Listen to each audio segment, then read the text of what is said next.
Hello, Internet friend. Today on Value Side, how to manage your cash, the Warren Buffett way. I'm David Rovell.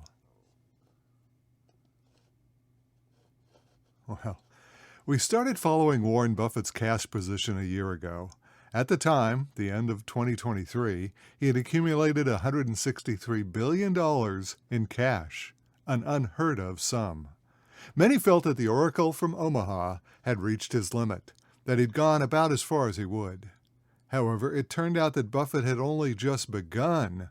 By the end of 2024, the cash position for Berkshire Hathaway has risen to $334 billion, nearly double the year before, an incredible sum.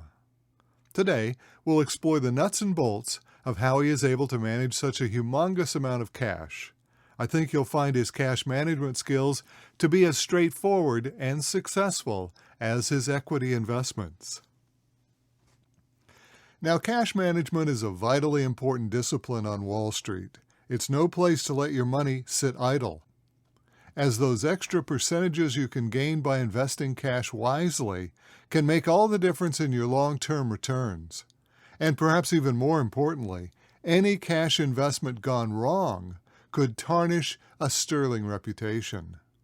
No one knows this better than Warren Buffett. After all, he's the most famous investor of our time and has been on Wall Street longer than most people have been alive. What's more, Buffett has accumulated the largest stash of cash in history. His holding company, Berkshire Hathaway, has an incredible $334 billion in cash in his latest annual report.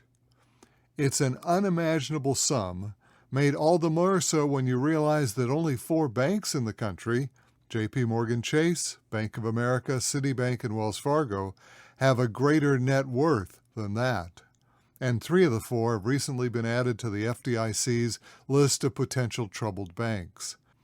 Banks that the FDIC wants to change how they prepare for the next banking crisis. The FDIC has not said these banks are in trouble, but their crisis plan needs to be revised. It's not something you and I have to worry about. We're covered by FDIC insurance. But for Buffett, this is a very big deal.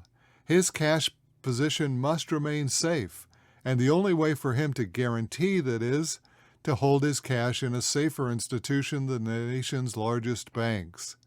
So Buffett has only one place for his cash, and that's the United States Treasury, where he has 80% of his cash holdings. The other 20% is in various checking accounts, deposit accounts, and other accounts tied to his business activity. Now, the Berkshire Annual Report tells us that all the cash is in T-bills, U.S. Treasury bills. That makes sense because these are the shortest term, most liquid Treasury instruments.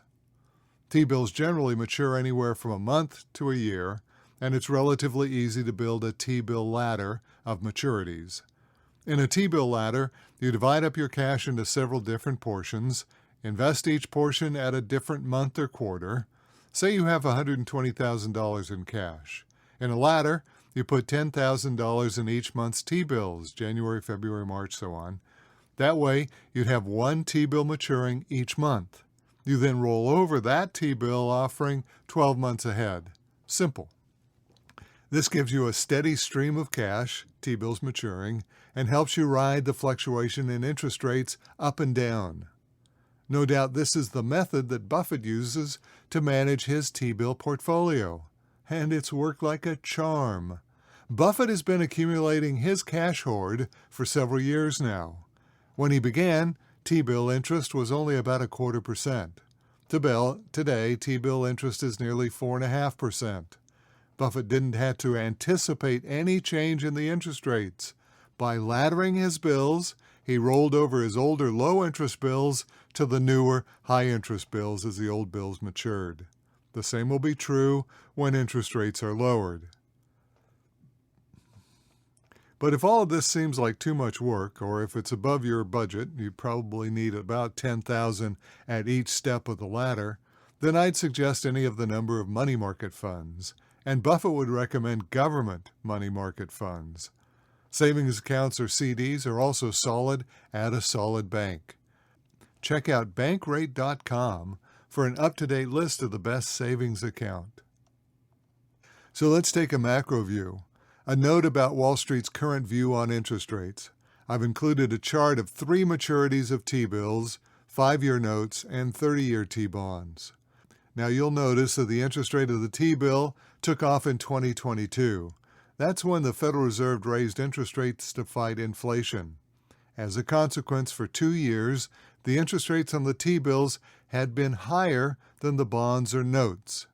In Wall Street parlance, the yield curve was inverted. Interest rates were not as they should be. Longer maturities should have higher, not lower interest. To the street, it's a sure sign that the economy would slow and eventually interest rates come down. So far, the street has been wrong about that. They thought the Fed would reduce rates this year, and indeed they did. But the Fed has stood pat so far, missing its first 2 rate declines. Now, most Wall Street analysts still believe that the Fed may lower rates later, perhaps once this year and a couple of times next year. And if they're right, then this might be an opportune time to capture higher interest rates before they fall even farther. I hope this has given you a basic framework for how Warren Buffett and Wall Street approach cash management. If you enjoyed this podcast, please consider buying me a cup of coffee. Go to buymeacoffee.com/David Revell. That's REAVILL.